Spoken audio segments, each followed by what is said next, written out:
think I came up with a good idea.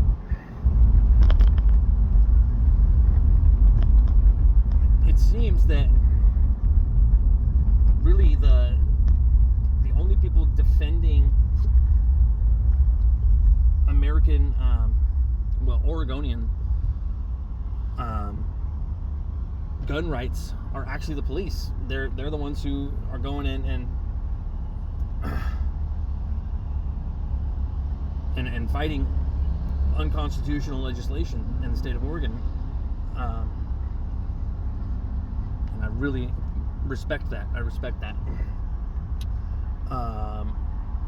I'm not a gun owner, and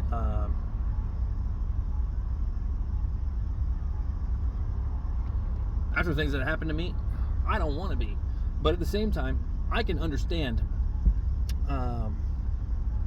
Why it's so important for Americans to have those rights, you know. But here was my idea.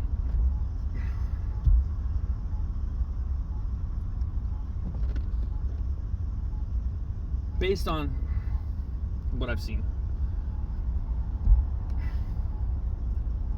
it would benefit the sheriff's departments to use their union funds to have civil rights attorneys that go after the ORS for every single thing that could possibly be unconstitutional. It would save, you know, these establishments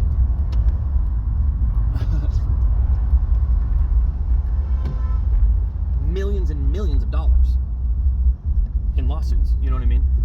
Because if you're going to enforce a law, you also have to be aware of whether or not it's constitutional or not. Because if you enforce it and it's unconstitutional, there's a chance that your organization is going to be the one who has to foot the bill. So, as much as it might benefit the short game of keeping prisoners in jail and getting paid for that, which is a really terrible model, by the way, it would be more beneficial to have laws that are actually constitutional, you know, constitutionally enforceable. If you don't know what would be constitutional or not, well, you're in the wrong industry. You know what I mean? But somebody in your industry is capable, you know, or there's somebody out there. You know what I mean?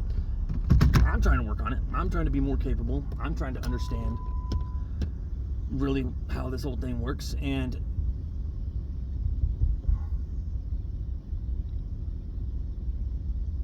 I don't think the short game of just trying to pack people into your institutions or agencies or whatever they call them, detainment facilities, I don't think that business model is a very good one. And I think that actually sets you up for a higher liability of potential loss. So, I don't know. We the people, need the assistance from the experts and those willing to advocate on behalf of the American, you know, public and our rights, our constitutional rights. Why does the U.S. Constitution matter so much if you live in Oregon? Well, you wouldn't think it does based on how they run things here in legislation. Our legislation is wild. These people are making laws that criminals could benefit from, but based on the nature of how we have defined crime, they might not be considered criminals because they might be doing it legally, right? So we'll call them villains because it's still villainous, you know, to do things against people that are harmful, you know. Thank you to local law enforcement that's willing to uphold the Constitution and to defend our rights as Americans.